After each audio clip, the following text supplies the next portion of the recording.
성경에서의 이름은 단순한 호칭을 넘어서 정체성이자 또한 하나님의 약속을 의미할 때가 많습니다. 아브라함을 아브라함으로 하신 것이나 사레를 사라로 하신 것이나 그리고 야곱을 이스라엘이라고 한 것은 단순한 호칭을 넘어서 그가 앞으로 어떻게 살아야 할지에 대한 약속이다라고 볼 수 있습니다. 그래서 성경은 그 이름의 의미가 특별하다고 볼 수 있겠죠. 오늘 본문 사도행전 3장에도 그 이름의 능력이 나옵니다. 우리가 잘 아는 것처럼 미문 앞 성전 앞에서 앉아서 거린으로 살아가는 사람에게 베드로가 그 이름의 능력을 보여주죠. 그 이름의 비밀 때문에 그의 삶이 변합니다.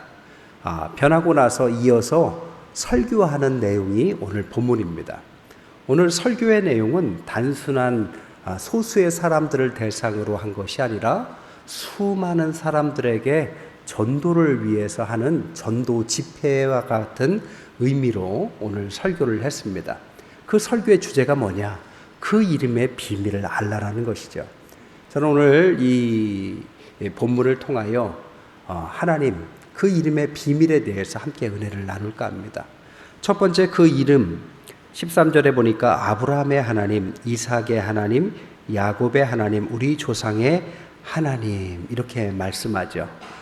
이 이름은 하나님을 그냥 언급한 이름이 아니라 사실 이 이름은 모세가 소명을 받을 때 모세에게 최초로 하나님은 누구시다라고 말씀하실 때 알려주신 최초의 하나님에 대한 이름의 언급입니다. 그분은 아브라함 그리고 이삭, 야곱을 넘어서 그 약속을 그의 후손인 모세에게 주실 때 그 이름을 밝혀 보여주죠. 이 이름 때문에 모세는 그의 삶의 진정한 사명을 깨우치게 되는 것이죠. 아시다시피 모세는 광야로 가서 40년의 시간을 보냅니다. 계획을 가지고 간 건 아니에요. 갑작스럽게 피신을 통해서 가게 된 것입니다. 왕자였다가 우발적인 살인, 그리고 목격자 도망, 그리고 준비 안 된 피신으로 이어지면서 광야 생활이 무려 40년이나 이어집니다. 잠깐 피신이 40년으로 이어졌다라는 것이 얼마나 이게 큰 일인지 여러분 상상해 보셨습니까? 성경에 그런 이야기가 또 나오죠. 나오미의 가족이 기근 때문에 10년간 피신하죠.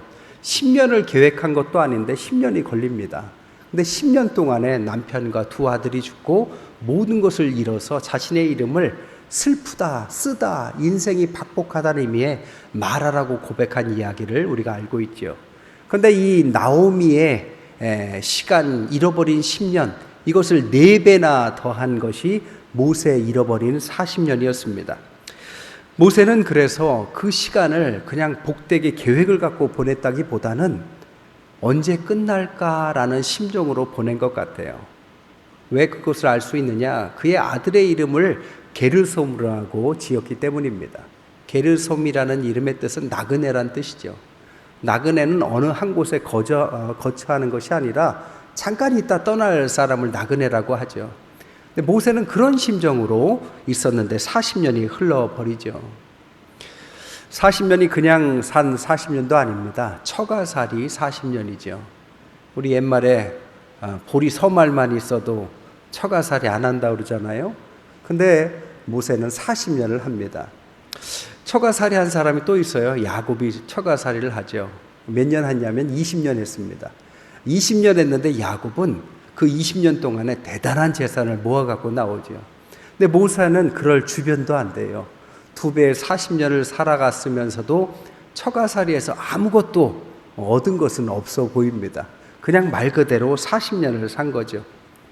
왜 모세는 야곱의 2배를 있고 나오미의 4배에 있으면서도 그 40년의 시간을 그냥 흘려보냈을까?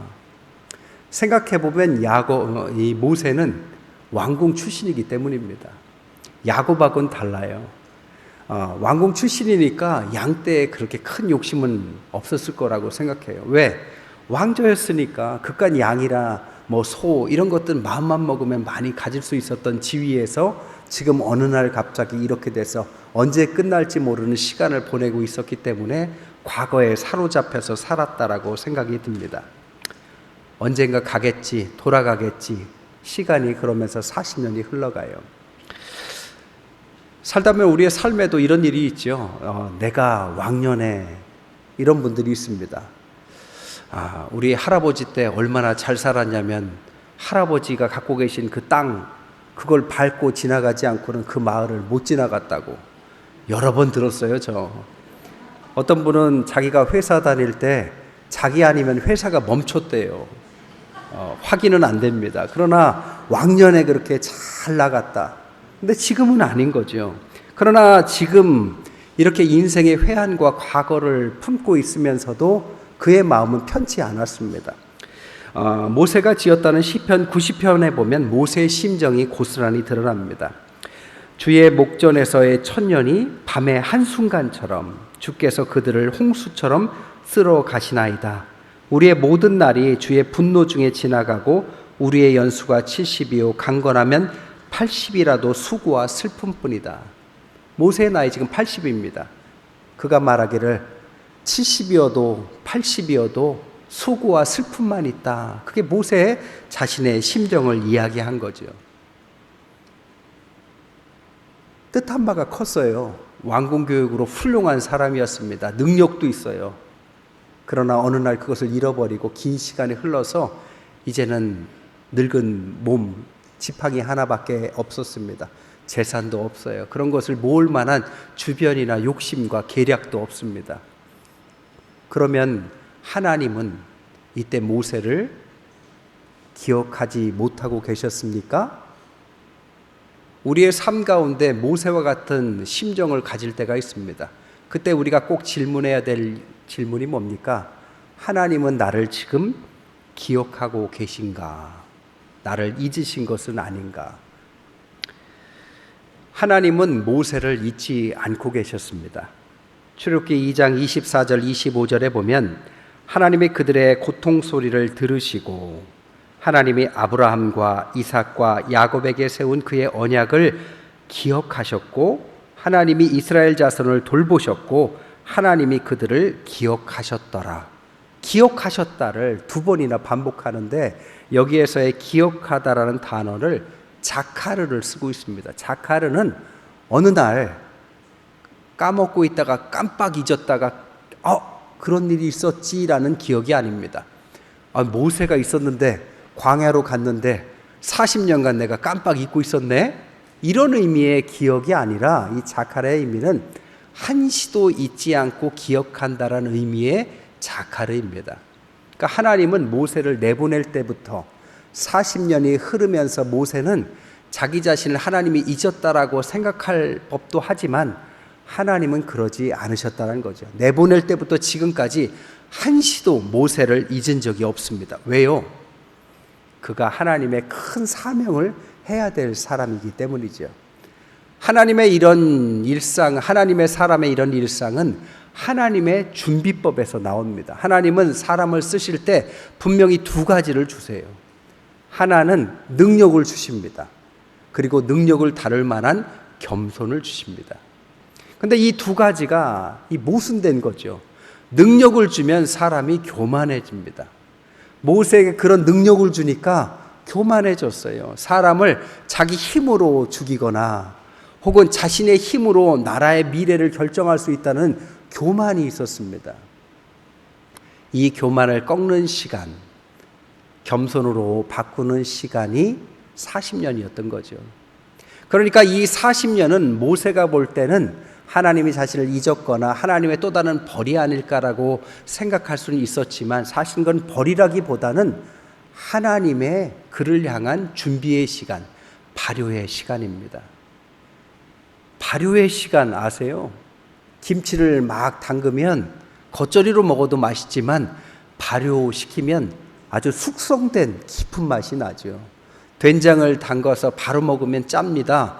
근데 발효를 시키면 깊은 맛이 나고 영양가도 아주 대단한 된장이 되는 것처럼 하나님의 사람들이 능력을 주셨지만 능력을 발효시키면 그 능력이 하나님 앞에서 겸손하게 쓸 수 있는 그 능력이 되는 거죠. 그 발효의 시간이 모세에게 주신 시간이었다라는 것입니다. 그리고 나서 모세를 깨우쳐 주십니다. 떨기나무에서 만나 주시는데 떨기나무의 이 신학적인 의미는 깨달음입니다. 떨기나무에서 타지 않는 떨기나무를 보고 그것을 궁금해서 하나님을 만났던 모세가 그때 비로소 깨닫죠. 그동안 지나온 시간이 하나님의 능력과 겸손으로 준비된 하나님의 귀한 사명을 위한 시간이었구나. 여러분, 이건 모세에게만 주신 시간은 아닙니다. 우리에게도 때로는 모세와 같이 능력과 발효의 시간을 주세요. 이 발효의 시간을 하나님의 벌이나 하나님이 나를 버렸다라고 착각하면 안 됩니다. 하나님 주신 능력과 그 좋은 은사를 하나님을 위해서, 하나님을 통해서 세상에 하나님의 영광을 위해서 쓰도록 발효시키는 시간이다라고 받아들여야 됩니다. 모세가 그것을 떨기나무에서 비로소 깨닫죠. 깨달을 때 주신 이름이 바로 뭐라고요? 바로 아브라함의 하나님, 이삭의 하나님, 야곱의 하나님, 우리 조상의 하나님이라는 이름을 주셨다고요. 그러니까 그 이름은 단순히 어떤 고유명사를 의미하기보다는 하나님은 어떤 분이냐?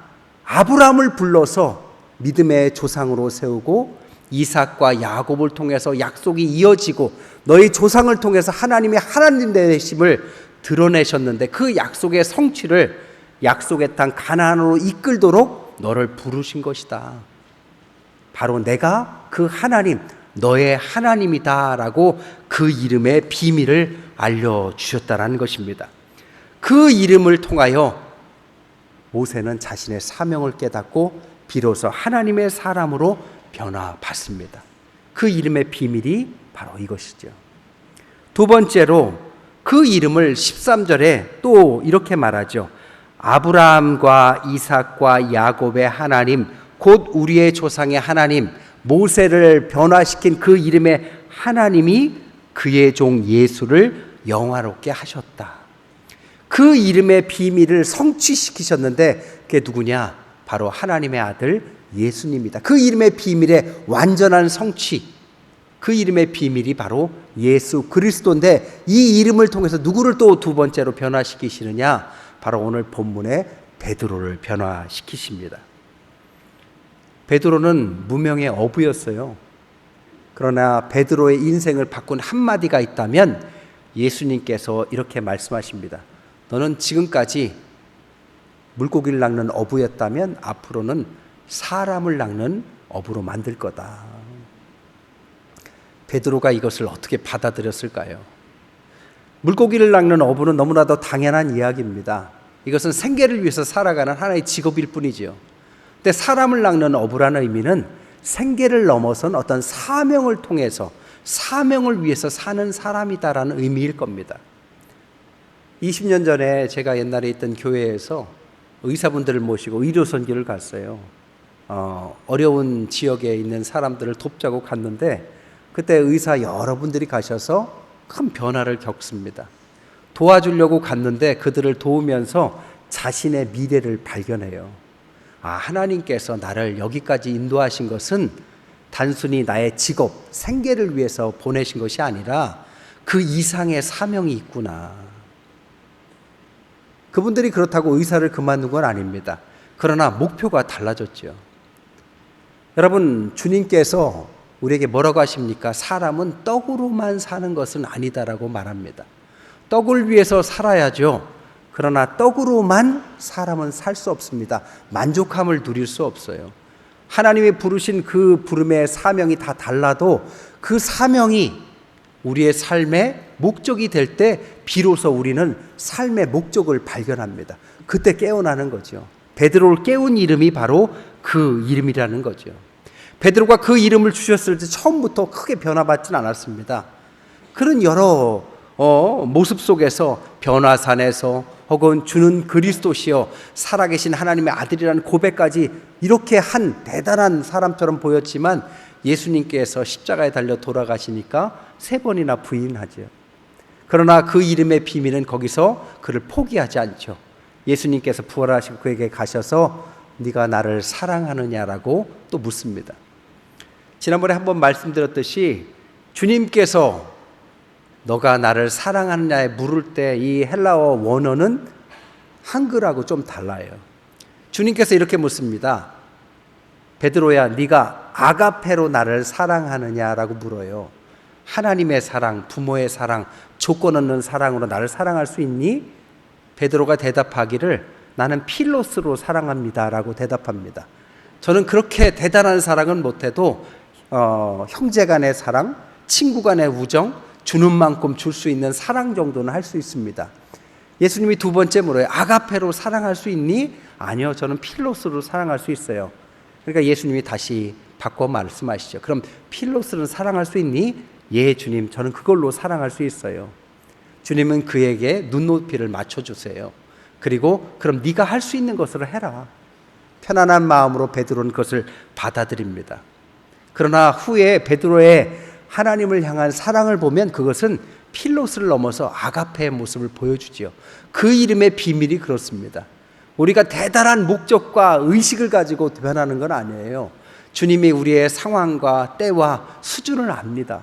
그러나 주님을 사랑하는 중심만 있으면 괜찮습니다. 그러면 주님이 그의 삶을 그의 순차적으로 수준에 맞게 변화시켜 가죠. 베드로가 후에 자신의 제자들에게 말하기를 베드로전서 5장 12절에 너희는 이 은혜 안에 굳게 서라 이렇게 고백합니다. 이 은혜가 뭘까요? 그 이름에 응답하여서 사람을 낚는 업으로 가려고 했던 그 베드로를 생계형이 아니라 그 이상의 사명을 위해서 가려고 했던 베드로를 주님께서 정말 대단한 베드로, 반석 위에서 교회를 세워서 음부의 권세가 해치 못하고 천국 열쇠를 주는 베드로, 그 위대한 베드로로 만드셨다. 이 은혜 안에 너희들도 설 수 있다라고 그의 제자들에게 고백하는 그 이름의 비밀이 두 번째 이름의 비밀입니다. 세 번째, 그 이름의 비밀은 베드로를 통해서 오늘 본문에 성전 미문 앞 안진뱅이에게 또 전달이 되죠. 성전 미문 앞에 있는 안진뱅이는 거린이었습니다. 나면서부터 신체 장애 때문에 그가 할 수 있는 것은 사람들의 긍휼을 바라는 그 장소에서 긍휼을, 즉 돈을 받고 거린의 생활로 생계를 유지하는 거였죠.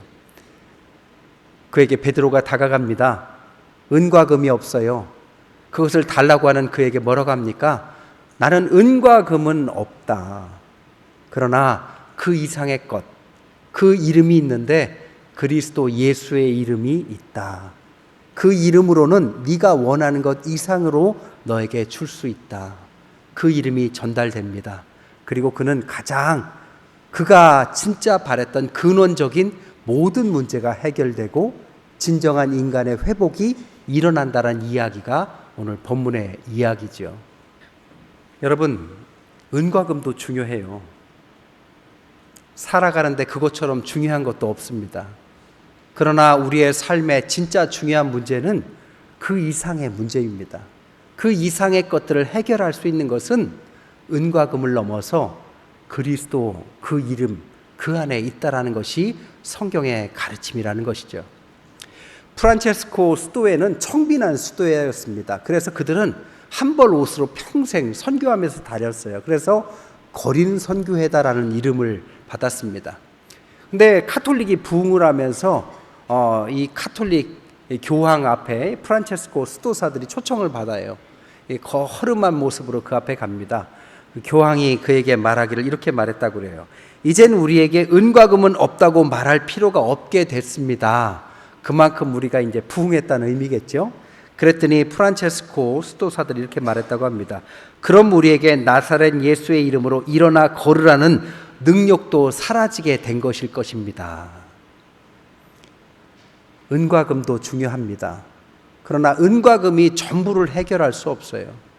여러분의 삶의 목적이 은과 금이 전부라면, 진짜 여러분의 사명을 발견하지 못한다면 만족은 없을 겁니다. 은과 금이 중요하지 않다라는 것은 절대 아니에요. 그러나 은과 금을 넘어서 우리 삶의 진짜 목적, 사명을 발견한 사람만이 하나님 앞에서 삶을 만족할 수 있습니다. 그게 성경의 그 이름이라는 거죠. 그 이름의 능력, 그 비밀, 그것을 발견하지 못한다면, 교회에 와서 은과 금을 위해서 기도한다면 그 사람은 반쪽짜리 신앙이 될 가능성이 높습니다. 진짜 신앙인은 그 이상의 것, 하나님이 그에게 주신 이름의 비밀 속에서 비밀을 발견할 때만 가능한 것입니다. 말씀을 정리할게요. 빌리 그레함 목사님이 평생 전도 집회를 하셨어요. 86세가 되셨습니다. 자신이 이제 전도 집회를 더 이상 하기 힘들겠다라고 생각이 들었습니다. 그래서 마지막 전도 집회를 뉴욕에서 했습니다. 86세 마지막 전도 집회를 뉴욕에서 할 때 몇 명이 모였느냐? 9만 명의 사람들이 모였다고 해요. 그때 빌리 그레함 목사님이 이렇게 설교하셨어요. 이 시간 예수 그리스도를 구세주로 영접할 사람들은 앞으로 나오십시오. 이런 기회는 다시 없을 겁니다. 그리고 사람들이 나왔습니다. 제 말을 따라 하십시오. 하나님, 저는 죄인입니다. 저의 죄를 회개합니다. 용서하여 주옵소서. 저는 예수 그리스도께서 십자가에 돌아가셔서 저를 구원하신 분인 것을 믿습니다. 예수님의 이름으로 기도합니다. 이때 결신한 사람이 2,600명이나 됐다고 합니다. 근데 오늘 본문에 베드로 사도가 한 명의 거린을 일으켜 세운 것이 끝이 아닙니다. 오늘 본문을 통해서 뭐라고 하느냐? 19절에 보면 그러므로 너희가 회개하고 돌이켜 너희 죄 없이 함을 받으라. 이같이 하면 새롭게 되는 날이 주 앞에서 있을 것이다. 빌리 그레함 목사님과 똑같은 결신의 기도를 하게 합니다. 몇 명이 결신한 줄 아세요? 몇 명이요? 5,000명. 빌리 그레함 목사님이 역사상 가장 위대한 전도자라고 하는데 베드로 사도는 5,000명, 그 2배나 되는 사람들이 주님 안에서 결신하는 은혜를 얻게 됩니다. 결신이라는 것의 의미가 뭡니까? 회개하는 거죠. 그 이름의 능력으로 자신의 죄를 발견합니다. 그 이름의 능력으로 몸이 낫게 됩니다. 신유라고 하죠. 그 이름의 비밀로서 영혼이 회복됩니다. 구원이라고 하죠. 그 이름의 비밀로 정신이 회복됩니다. 치유라고 하죠. 그 이름에는 이 모든 능력이 들어가 있었습니다. 5,000명의 사람의 숫자도 중요하지만 그 사람들이 각각 살아오면서 삶의 목적을 잃었던 사람들이 그 시간 생계를 넘어서 삶의 목적을 회복하고 자신의 죄에 직면하고 그 죄를 회결하고 하나님 앞에서 삶의 목적을 하나님 앞에서 하나님의 영광을 위해서 하나님의 나라를 위해서 결단한 시간, 그것은 다 그 이름의 비밀 속에서 시작된 줄 믿습니다. 말씀을 정리할게요. 요한일서 3장 1절에 보면 보라, 아버지께서 어떠한 사랑을 우리에게 베푸사 하나님의 자녀라 일컬음을 받게 하셨나. 누가복음 24장 45절에 이에 그들의 마음을 열어 성경을 깨닫게 하셨다. 성경을 통해서 하나님의 자녀로서 부름받은 사람은 다 베드로와 같이 사람을 낚는 어부로 하나님께 부르심을 받은 것입니다. 물고기를 낚는 삶, 그것도 충만한 삶이 됩니다. 그러나 그것을 넘어서 사람을 낚는 삶, 그것은 생계를 넘어서 하나님께서 부르신 진짜 목적을 향해서 가는 진짜 인생이 시작되는 것입니다. 그 이름의 비밀, 너무나도 당연하고 익숙하고 수만 번도 더 들었지만 그 이름 속에는 우리의 인생을 변화할 그 능력이 들어가 있습니다. 오늘 예배드리는 모든 여러분들의 마음 가운데 그 이름의 비밀과 능력이 함께 하시기를 주님의 이름으로 간절히 축원드립니다.